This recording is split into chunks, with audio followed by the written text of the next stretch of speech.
भारतर सैनिक शक्तिर जो जवाब 9 राति आउ 10 रे दिया गला।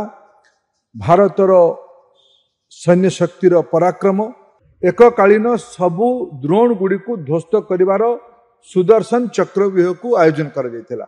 ओडिशा रे आम समस्तंकर मन आहुरी उत्फुल्लित होउची, कुंढेमुठ होउची। उग्रवाद विरुद्ध रे निर्णायक लड़ाई को एक उच्च स्तर को नवा पई ऑपरेशन सिंदूर रो सफलता पई मु ओडिशा तरफरु आमर भारतीय सैन्य शक्ति को आकाश बाहिनी, नौ बाहिनी, पदातिक बाहिनी तथा कंबाइंड डिफेंस फोर्स को तथा देशर विश्वसनीय नेतृत्व प्रधानमंत्री नरेंद्र मोदी को कृतज्ञता ज्ञापन करुछि। आमे समस्ते देखिले भारत उपरे जो उग्रवादी मानकर आक्रमण हैला, उग्रवादी मानकु समूले उत्पाटन करिबा पई, सब मूलपोच करिबा पई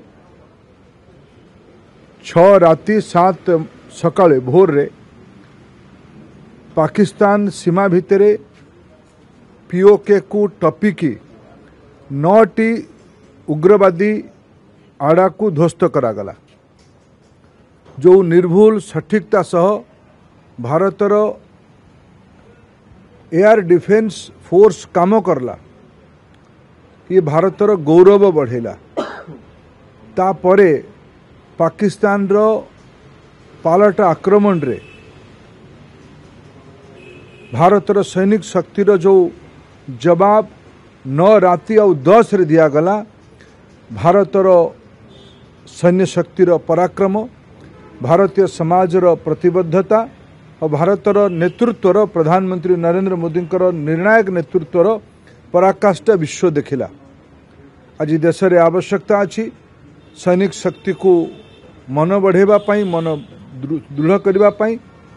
एई पई आज समाज को आह्वान करा जायछि, नागरिक मान को आह्वान करा जायछि ऑपरेशन सिंदूर को समर्थन करिकि, सेना को समर्थन करिकि तिरंगा यात्रा आयोजन करिबा पई। मुझे ओडिशा रे एक कथा को उल्लेख करूछि। ओडिशा रे आम समस्तंकर मन आहुरी उत्फुल्लित होउछि, कुंढेमुठ होउछि जेतेबेले आज खबर कागज रे आमे समस्ते पढ़िबार अवसर हैला जे हमर गोपालपुर रो आर्मी एयर डिफेंस कॉलेज रु जोटा क्षेपणास्त्र परीक्षण केंद्र, प्रशिक्षण केंद्र, से कॉलेज रु गत काली एक नुआ मिसाइल जार ना भार्गवास्त्र बोली सेना तरफ नामित करा जायछि।